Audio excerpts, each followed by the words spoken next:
Wendell Berry wrote this article back in the late 1970s called Solving for Pattern. That problems are never isolated events. They're integrated with lots of issues, and so you have to solve for pattern. And that maybe sounds like it doesn't have anything to do with the different food systems, but I think we get into the notion that, well, if everybody just eats locally, then we'll solve the food problem. If everybody just goes organic, we'll solve the food problem. If everybody becomes a vegetarian, we'll solve the food problem. We try to simplify it, and so then we have these different efforts.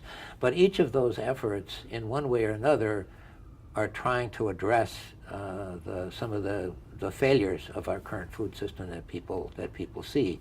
We've begun to make a transition around food in that we've been primarily, for a long time, since the emergence of the industrial food system, simply been passive recipients. You go to the store and you buy your food, or you go to the restaurant and order and eat your food, and we didn't ask very much about it.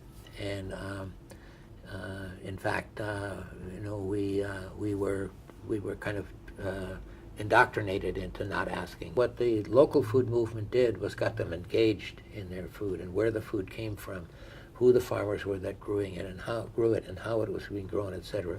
And then that turned them from being passive recipients into being what I like to call active food citizens. And so they wanted to have a voice. So the whole concept of food sovereignty emerged more. And people wanted to have some say in their own communities about the food that they got and the impact that it had on the environment, etc.